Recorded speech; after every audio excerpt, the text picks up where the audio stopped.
Okay, I think we'll get started with this next panel. We are here to talk about environmental justice in the academy. We are three professors here at Wake Forest University that are involved in this issue at a variety of levels, in the classroom and myself as a journalist outside the classroom. I want to introduce my colleagues up here and myself. I do want to say that I am filling in for Julie Velasquez Runk, who is supposed to be the moderator of this panel, but she is sick today. So I am filling in for her role, and I'm glad to do it. So on my far right is Debbie French. She's an assistant professor of science education here at Wake Forest. She incorporates environmental justice in elementary and secondary science education method courses by highlighting the research regarding why teaching environmental justice in K-12 education is important, providing circular support for pre-service teachers and opportunities for students to construct environmental justice-centered lessons. In her first-year seminar, students look at environmental justice phenomena such as urban heat islands by exploring temperature and tree coverage data, identifying connections with redlining, and researching health-related impacts to the community. She also provides professional development on climate change for area in-service teachers. Shanna Greene Benjamin is a professor of African American Studies here at Wake Forest, and she serves on the board of the Catawba Riverkeeper Foundation, an organization housed just outside of Charlotte, which preserves, protects, and restores the waters of the Catawba Wateree River Basin for all through education, advocacy, and engagement. She is particularly interested in how African Americans' literary and cultural texts engage in the natural world. I'm Justin Catanosa. I'm a professor of journalism. I'm also a freelance reporter and have been for about 10 years for Manga Bay, which is one of the leading environmental news organizations on the planet. In this discussion, I fit in because of the coverage I do of indigenous peoples, primarily in Latin America, but also in environmental justice communities here in the Southeast around the issues of bioenergy. We're going to start with just a little bit of an introduction about what we do, and then I'll moderate a discussion for about a half hour, and then we'll take some questions. Debbie, why don't you start us off? Thank you so much, Justin. I appreciate it. Good morning. My goal here today is to showcase and highlight the amazing work that teachers are doing in K-12 schools, and also showcase some of the barriers and limitations they have, and talk about how that translates to what we can do in higher education, and also what we can do as environmental justice related professionals, and how we can support education in that world. And so we can't really address these environmental justice issues until we have a really good idea of what opportunities our students have to learn about the science behind some of these environmental impacts and climate change. So we're going to start by going to kindergarten and elementary school. The national average that teachers teach science in elementary school is 20 minutes per day. In our county schools, Winston-Salem, Forsyth County, they teach science 20 minutes, typically on Friday, every other week. It is seen as a special, along with social studies.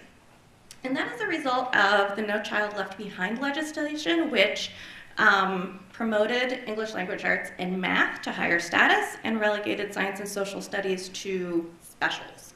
And so they got very limited class time. And so we're still seeing those outcomes and the effects. So then in 2013, the Next Generation Science Standards came about. About 42 states nationally have adopted them, either fully or in part. North Carolina was one of the initial authors of those standards, and then they backed out for political reasons that I don't quite understand.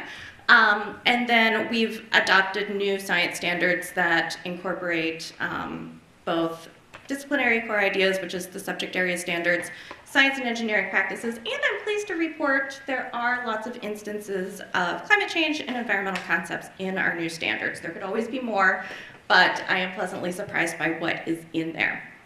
So the Next Generation Science Standards really elevated the status of earth science. And the reason why that's important is we know students aren't really learning a whole lot of science in elementary schools, they just don't have time to do so. And then in high school, what we're seeing is only about 5 to maybe 15%, if we're being very generous, of high school students ever taking an earth science course or an environmental science course. Environmental science has a little bit more prestige, and I put that in air quotes because it has an advanced placement class that carries a little bit of weight. Colleges often don't count earth science as a credit because it often does not have a lab science, and it's often not incorrectly, I think this is, I do not agree with this at all. Unjustly is the word I'm looking for. It's not on equal footing with biology, chemistry, and physics, unfortunately. And so students just don't have that access. That decision was made in about the 1890s from the Harvard Committee of 10 men, who, these are the same group that decided that biology, chemistry, and physics should be taught in that order just because it was alphabetical and they couldn't come up with a better reason to do so. I'm not making any of this stuff up. And so they decided that earth science wasn't important. And so we're seeing that, which I disagree with wholeheartedly, we're seeing those effects over a century later. And so that's kind of a historical snapshot. Just to say that our K-12 students don't have a whole lot of opportunity to learn about climate change, environmental science, and certainly not environmental justice unless they have willing and compassionate teachers who are willing to sneak in those concepts. And so we are starting to see more encouraging standards come on board, but really it's kind of this ad hoc. And my research looks at how core science teachers, biology, chemistry, and physics teachers in high school incorporate climate change and these concepts in their class. And the reality is, the good news, is that teachers definitely want to teach these concepts. That's great. That has changed, by the way, and increased significantly from 2010, so that's good news. The good news is also that parents want teachers to teach climate change, so about 80%. That's not often what we might imagine as told by the 6 o'clock news, so that's very exciting as well. The other good news is that if teachers teach climate change, particularly late elementary school, early middle school, students go home and talk about this with their families, which might sound a little unnerving, but that's okay, that's a good thing. An amazing study done by Danielle Lawson and colleagues in Eastern North Carolina, which I've been told is a bit more conservative than this area. Her research showed that if teachers teach about this, students go home, talk about this with their families, and have a huge effect on changing their parents' opinions.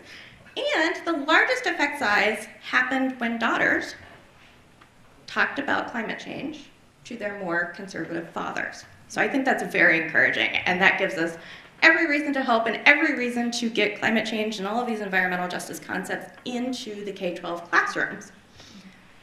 The other side of this is that if we know that only about 5 to 15% of our students, being very generous here, take earth or environmental science, that's often not, that access is not given to students who are in the college prep track, shall we say, and I'm not here advocating for tracking, but this is what happens in schools. It is not seen as quote-unquote worthy, again, that's completely unjust, for college prep students. So we're seeing a whole lot of students graduating high school without ever hearing these concepts, and students are begging for this instruction. They want it to be taught, they're angry it isn't. A world report by UNESCO has shown that the majority of students want climate change to be taught, they want their teachers to be knowledgeable in this area, and they also want to know how climate change and environmental justice can relate to their careers, whether they're in traditional STEM or not STEM careers, which I think is wonderful. So all that to say is we're at a great moment in time where I think teachers just need access to better curriculum materials, some additional PD. One of the barriers that teachers face is that they might not always know where these amazing resources are. And so that might be something that for professional development providers and also those of us in this room here to contact teachers and maybe find a way to partner with them and kind of support them. I think the last panel would have just a wealth of resources to share. Students are fired up when we incorporate this. And so because of us, some of us in this room, as well as many of us outside in the community, I know David Phillips has developed a first-year seminar, as have I. Rory Kirby-Stryker, do you have an FYS, or I know you incorporate climate change in your classes, but do you have an FYS that does that? The FYS, I do have one, but it's about environmental stories from the Pacific and Caribbean. Wonderful.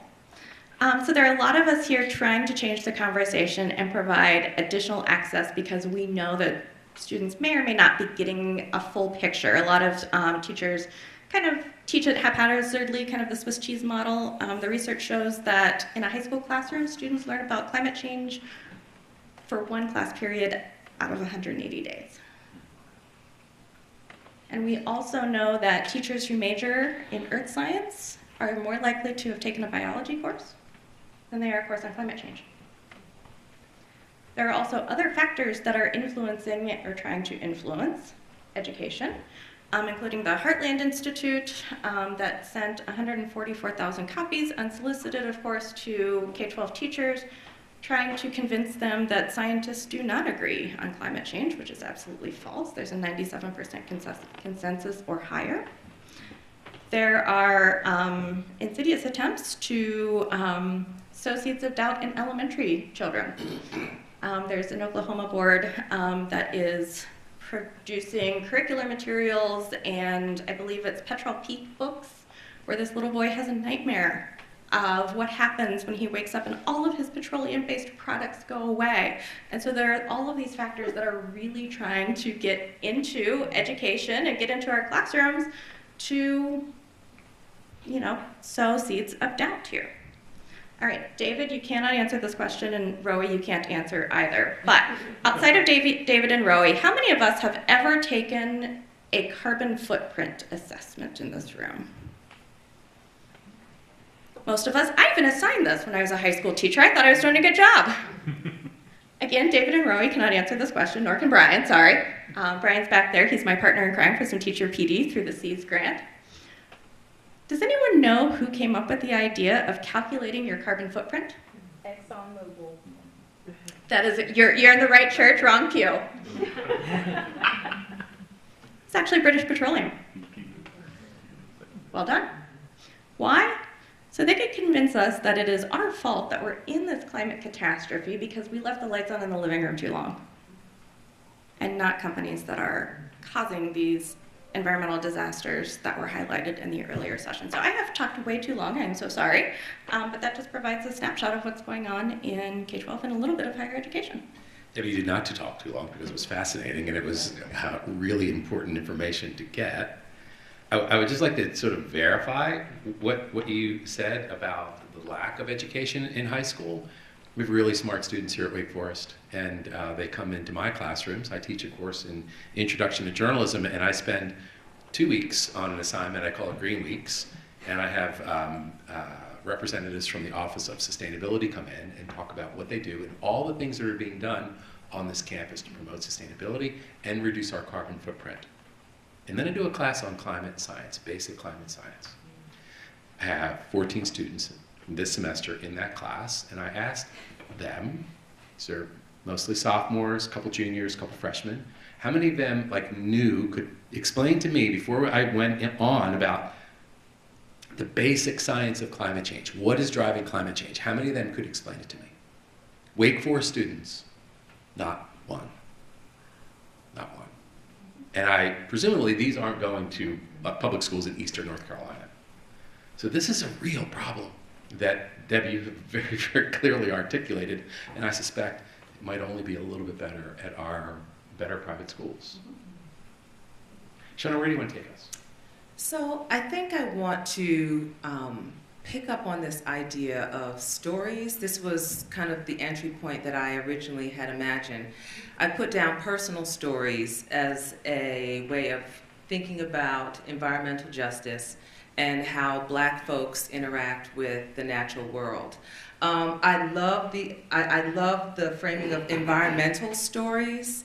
So I'm going to call what I'm about to share an environmental story in the spirit of what you were talking about in relation to your FYS.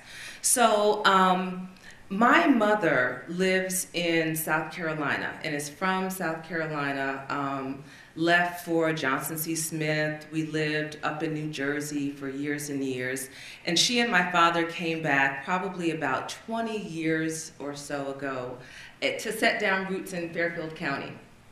Now, she and Daddy live on Lake Wateree. And as long as my mother could remember, there was access to the lake for non-boating fishermen. As many of you may be aware, in Charlotte and in the surrounding areas, there are plenty of lakes, but not necessarily lake access. If you have a house on the lake, if you have a dock for your boat, you can access the water. Well, over time, there was a realtor that came to set up shop right next to this bridge that crossed Lake Wateree. And at the time, he erected a sign that read, "No fishing from bridge." Well, my mother, knowing that for a lot of folks in the surrounding area, the fishing of what they call crappie was a way of supplementing their diets, what they had at home to eat, and the denial of this access, she was not here for it at all. So she made it her mission to make sure that there would be access to the water for non-boating fishermen. And as a result, they had this incredible sort of master of, how would I describe it? This, really not a master, but a marvel of technology and skill, where there was a bridge erected next to the road so that the non-boating fishermen would have a pathway from a parking area without risking their lives because cars and trucks were crossing the bridge. So I think seeing my mom in this space made me think differently about my relationship to environmental justice. Because in lots of ways, I think I had imagined it as this kind of big thing that is kind of trucking along without me, without understanding that there are local and really powerful efforts by Black people to think about their relationship to the natural world, their access to clean water, and whether or not housing discrepancies and discrimination have put them in areas that place them in dangerously close contact with toxins, with power lines, and such. So when I think about that environmental story and its relationship to what I do academically, I would say that a legacy of enslavement and recognizing how Black people in this country have had a long-standing and very intimate relationship with the natural world. Of course, that is fraught because of a slave past, but that doesn't at all negate the sense that they had an awareness and an appreciation for water, for the changing of seasons, for natural life, for planting, for cultivating, for growing, watering, for nurturing themselves and their families. And so what I do in my classes is I really aim to soften students' approach or awareness and sensitivity to issues of environmental justice. Even though we may not talk about environmental justice explicitly in my classes, what I do when we read the poetry of Camille Dungy, for example, or read the work from Nicole Ruffin, where she talks about African American environmental or eco-literary traditions, I think is what she calls them. We immerse ourselves from a humanistic perspective and think about how the poetry transports us to spaces that allow us to recall breathing in good air, enjoying the sunshine, delighting in the water from a cool brook. All of these things are related to environmental justice. And I think that the distance that a lot of students may have from the environmental justice movement can, at least in some ways, be ameliorated by giving them opportunities to think about themselves, their environmental stories, but also how literature and cultural studies allow us to think differently about the natural world. Thinking back to, we're celebrating, I forget what anniversary it is of Beyonce's Lemonade. And as you may recall, when she put out the visual album, she has these references to Daughters of the Dust. And she situates herself and the other women in the image, in the video, in these natural spaces. And so we see it culturally, we see it musically, we see it from a literary context. And so this is the way, from an academic framework, that I look to bridge an environmental story with the academic work that I do to help introduce students to their already connection to the natural world as a pathway for appreciating their role in environmental justice. It's so interesting to root this this thinking and this issue in a place. It's the place that's being damaged, and it's the people in that place that are being affected. That has been driven home to me in a story that I've been covering for about 6 years now on a regular basis. And that is the growth of forest biomass as an energy source, not here in the United States, but in the European Union and the United Kingdom. However, these wood pellets that are being produced, this forest biomass, is actually coming from North Carolina and Georgia, Mississippi, and Alabama. The largest company is called Enviva. It's based in Maryland. It's a public company. They own 10 wood pellet plants here in the Southeast. 4 of them, their largest footprint, is in North Carolina. They operate in the 4 poorest counties in North Carolina. They are welcomed with open arms. And why? Because they built a plant that is valued at anywhere from $100 million to $300 million, and from day one, they become the largest taxpayer in that community. They kick back a few $1,000s to the public schools, to the EMS, to the fire department, and they're seen as good neighbors. What they're doing on a daily basis is they are harvesting trees within a 50-mile radius of that plant every single day, 24/7. The trucks come nonstop. They are whole trees. Now keep in mind, if it's a 100-acre lot that's being logged, no, Enviva doesn't own any land. They have loggers that are their intermediaries. The loggers have a job to do. They're taking the best wood. Those are going to timber mills for lumber and wood products. But half of the wood from a lot is going to be pulped. It's going to be chipped, and then it's going to be turned into wood pellets. You know, it's about the thickness of a pencil. It might be a little bit bigger than a pill capsule. It's a tree, right? It's organic. It's natural. Trees regrow. This is one of the misleading aspects of this industry. We're cutting down trees in these areas far faster than our trees can expand their canopy or regrow. We are in closer to the coast where we have flooding, and we're in the path of lots of storms. We are reducing our climate resiliency. But the biggest thing is just the environmental injustice that's happening in the communities where these plants operate. There is truck traffic in rural communities that does not stop. There is dust that comes from the making of these wood pellets that coats their houses within people that live within a 3 to 5 mile radius every single day. The pollution that comes from the plants. Now, most of my stories is about the burning of these wood pellets overseas, and the fact that this is being called a substitute for coal, a climate-friendly substitute for coal. It is a substitute for coal, but it actually pollutes. It sends more emissions up into the atmosphere than coal because you have to burn more wood for the same amount of energy. So we are providing this energy source from our trees in North Carolina, so Germany and Denmark and the Netherlands and Italy don't have to waste the sunk costs of their power plants. They could just burn something different. And because of erroneous policy, they get to call it carbon neutral and not count those emissions as if they don't exist. But back here in North Carolina, Georgia, Alabama, and Mississippi, the communities are suffering. The air pollution that comes from drying pine. Pine is filled with toxins. And when you dry it, it sends particulate matter and VOCs, volatile organic compounds, up into the atmosphere at rates that far exceed anything that DEQ allows.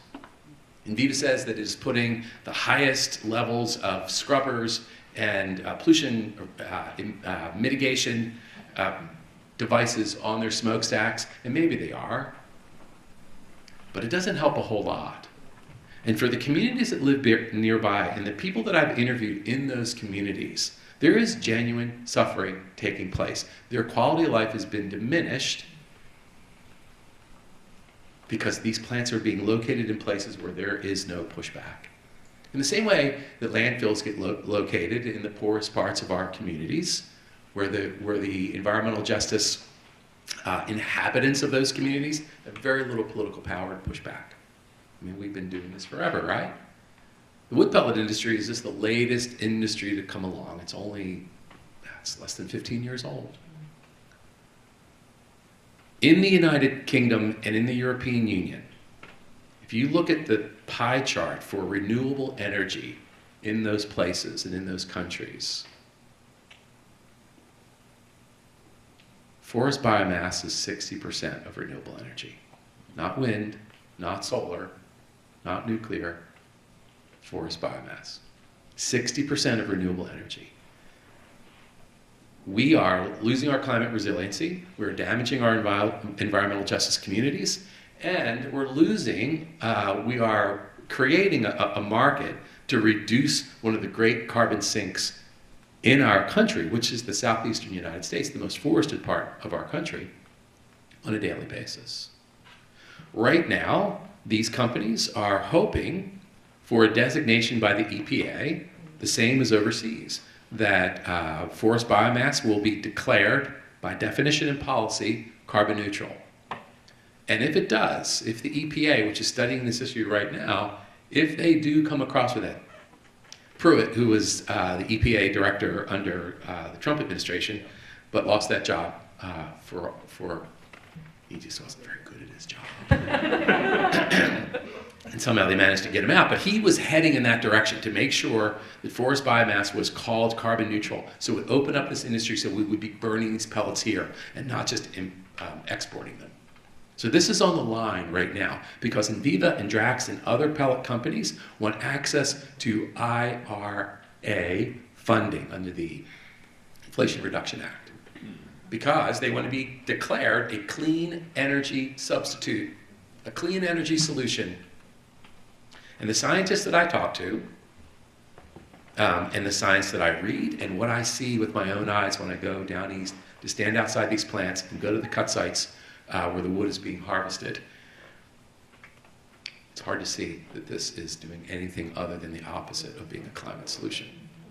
So I report this for an environmental news organization with an international readership, and I bring this back into my classes. How many of you are familiar with forest biomass as an energy source?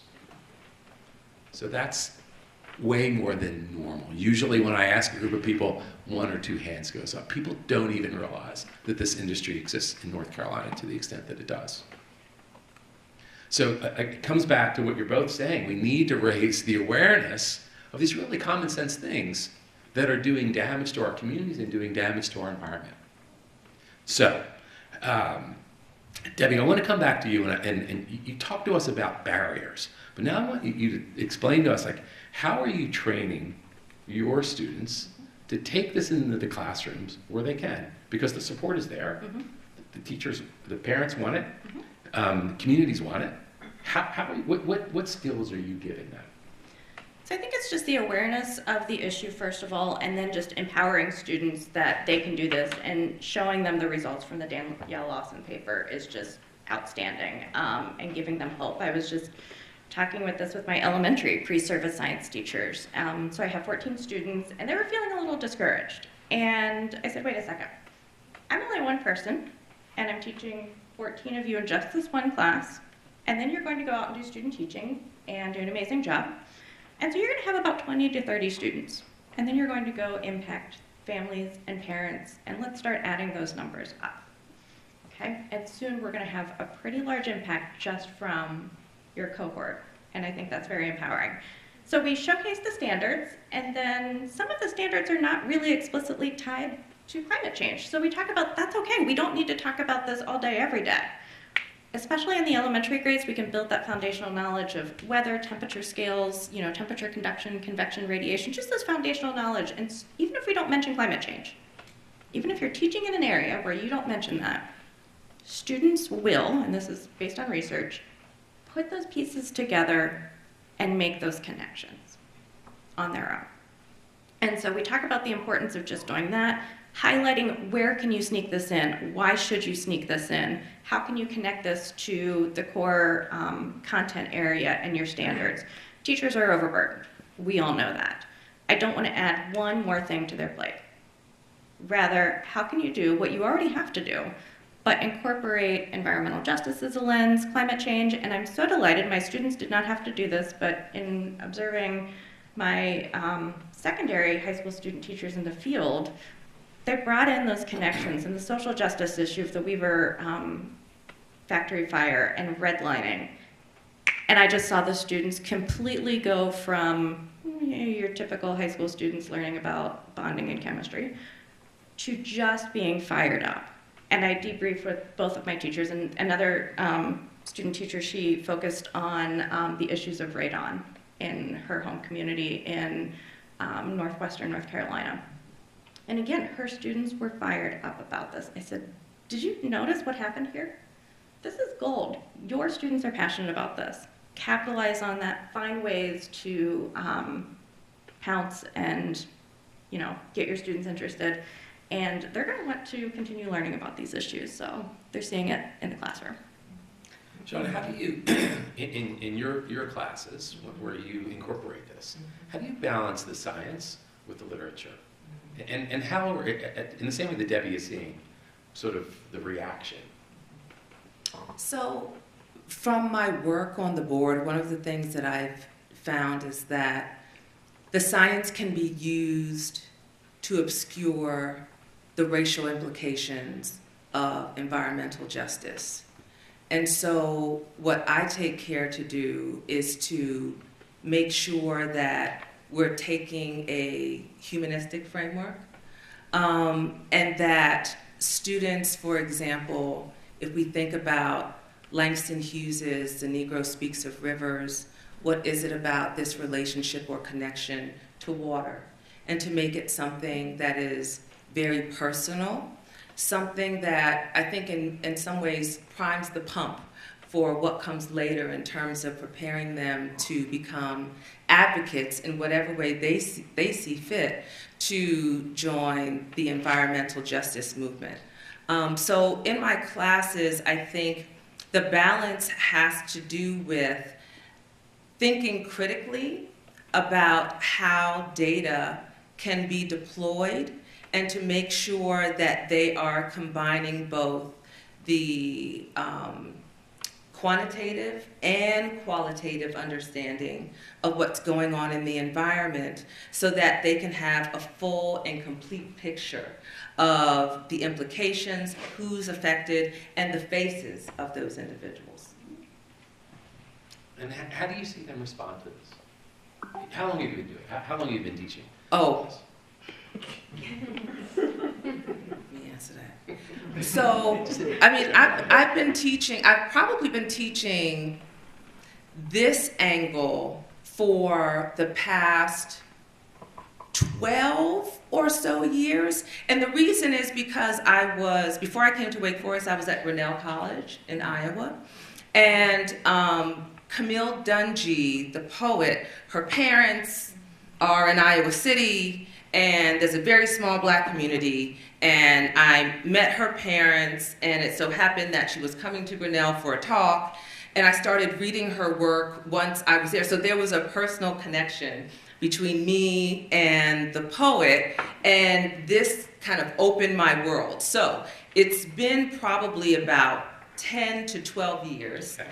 And I find that students, I don't foreground environmental justice, but I know that they all have a relationship to, or most of them have some relationship to creeks and waterways, exploring, being at mud pies, any number of things. And so that the evocation of memory allows them to have a really favorable and positive response to when we talk about the poetry and the culture, because they see themselves having a direct relationship to what we're studying. It's not abstract. It's not an abstraction for them.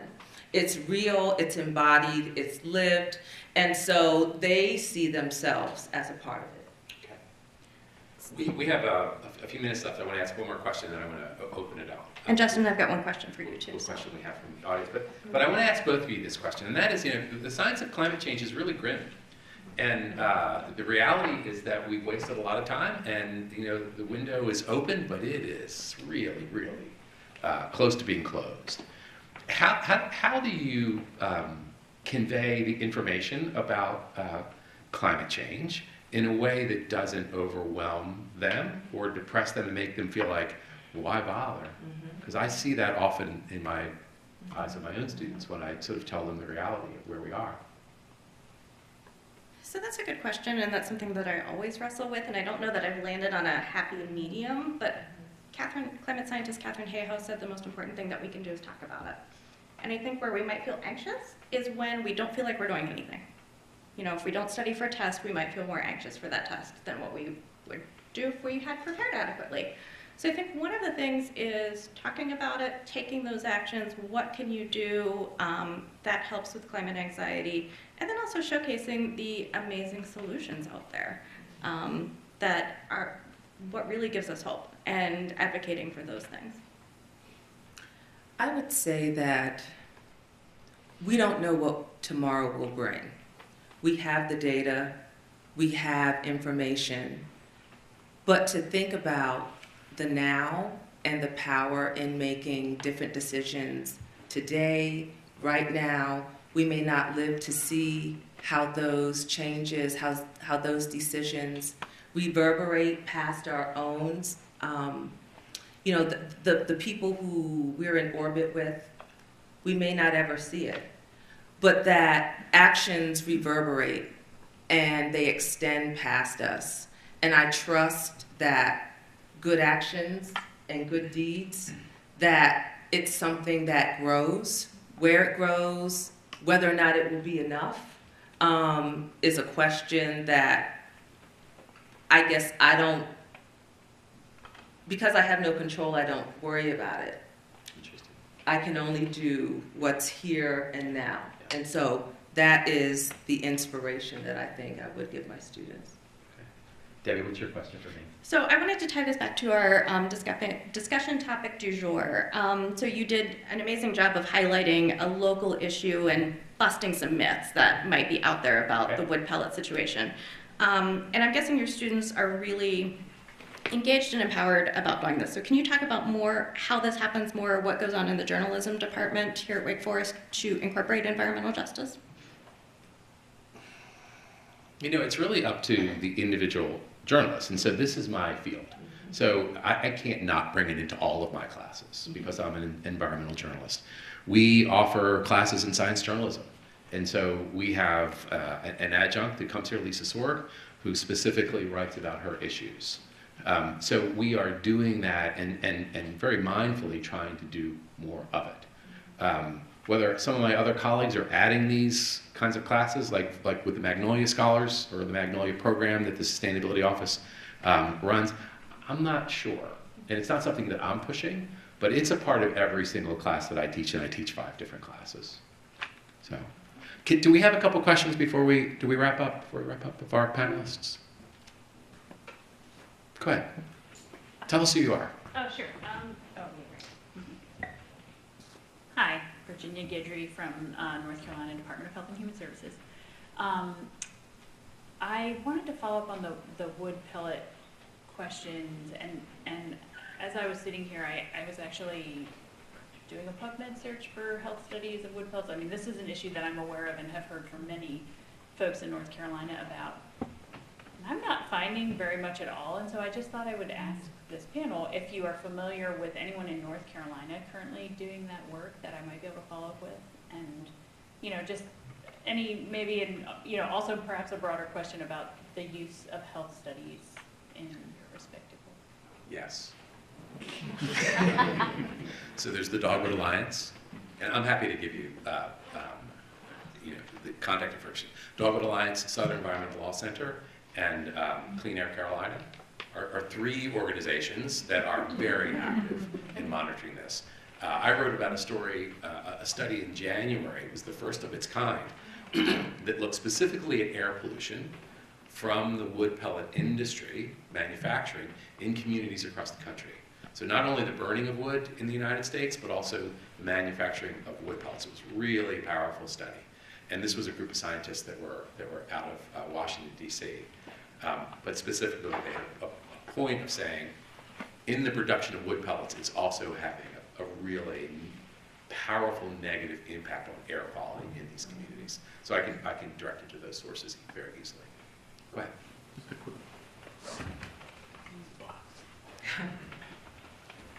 Good morning, Jeff Robbins, Clean Air and Sea. Just a quick comment. Ironically enough, there's a community in Wilmington that is right on the heels of the two in Viva domes that are on the port. And probably 3 months ago, we received a call reporting that a massive amount of dust was coating people's homes and cars. So this is my busy week on the southeastern part of the state, so I'll be in Wilmington and investigating that and I had never heard your comment about the drying of pine wood causing dust as PM, and so that is what we do. We are prepared to establish a cluster network down in that area. We have not gauged whether it's in the EJ community, but having my wife and my mother-in-law are from Wilmington, and having gone through that area, I suspect that it is on the fringe, or if it is not in fact an EJ community, so that raises our antennae. So that, Virginia, we're happy to kind of keep you posted on what comes of that, obviously. My question, though, for each of you is related to one of the things that I talk about as a Gen Xer, and having left corporate America for 28 years, and now I'm working on the solution side instead of being the problem. What is the attitude and perspectives of students that are being taught about what is happening, or may be aware of what is happening, or learning what is happening? Where do they see themselves moving forward in this space? And as someone who runs a nonprofit organization that looks for the creativity and the energy of this generation to be a part of what we're doing here, how do we get that piece moving more fluidly and more lucidly? You know, I have a very narrow lens in this because I'm teaching journalism classes, but we have a growing environmental studies, environmental science major and minor. And that's the place, and Julie would have been able to answer that. She would have been the best person to answer that question. But those students are coming here specifically because that's what they want of their education. We approved a major in environmental studies and environmental science a couple of years ago because Wake Forest was losing students that they wanted because that major wasn't available. So now it's a growing major. It's got dozens and dozens of students. We're going to be graduating our first class in a year or so, that started in it and will end in it. So that's growing, and that's just a question that I don't know that any of us, do you have a sense of that? Now, you're putting teachers out into the world. Yes, so I think our students are angry and frustrated that they haven't had those opportunities to learn it, or may have just learned about it in kind of a Swiss cheese ad hoc method. And so they're really looking for us to step up and incorporate these ideas in K-16 classrooms. Are there students in the audience who'd like to answer that question? Yeah, seriously. Putting anyone not I mean, we sort of, to broaden that response, it's more than a disciplinary response here at Wake Forest. It is the entire, it is really about an entire education that's committed to the university's motto, Pro Humanitate. So when you look at our new strategic framework, environmental justice is at the center of it. And it moves across not only what we learn, how we design our learning communities, and how we design our community partnerships. Hence, this is why we have this Mellon project around environmental and epistemic justice. we wouldn't have received this support if it were not an institutional commitment to actually doing knowledge quite different and transmitting and learning together quite differently than what we've done in the past. So. I think we have a couple more questions, and then I think we'll need to wrap up. Go ahead.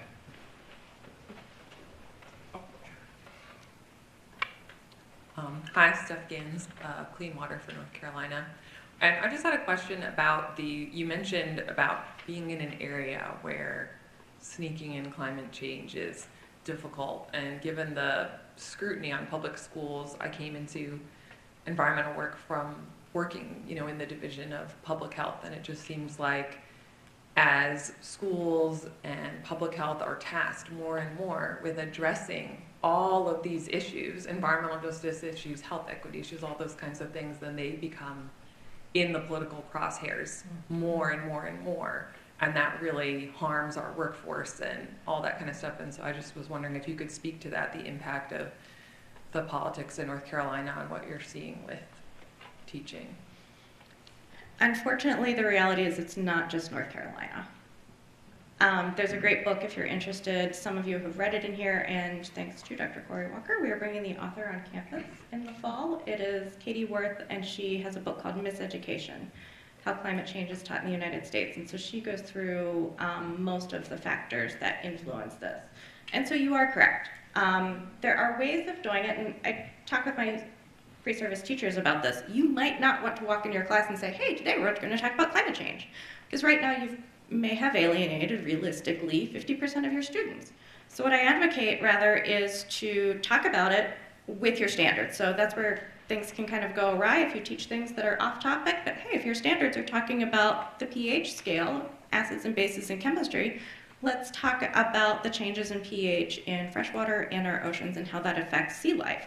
Any of you like eating oysters or mussels? Let's talk about the impact on those creatures living in an acidic environment.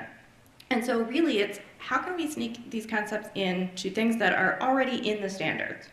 Going off standards is maybe not the best idea.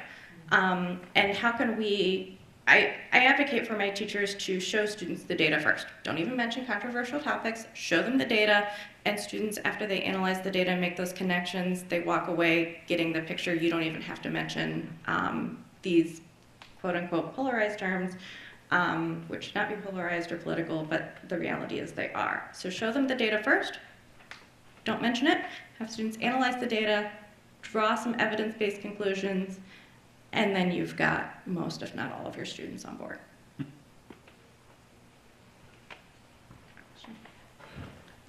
Do you have one more question?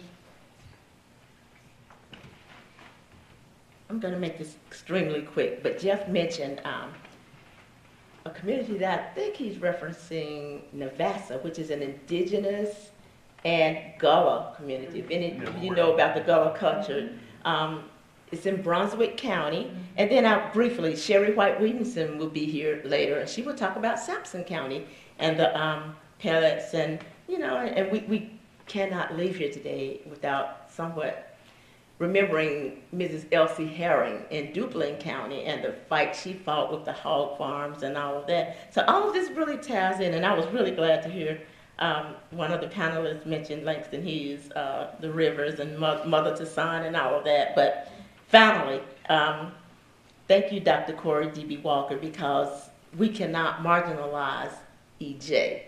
It is broad, and it should be something that's talked about across disciplinaries and in academia, and we should make it a learning experience or opportunity versus controversial. I would just like for us to stop talking about environmental injustices as controversial, but a learning opportunity. And finally, the Duke Energy coal ash. I want to shout out the Southern Environmental Law Center and Chandra Taylor Sawyer for the work that she did, and with David Harrison, who's no longer with us. Okay. To my panelists, Debbie and Shanna, and Justin, myself, thank you very much for your time and attention. This was a really compelling panel. Thank you.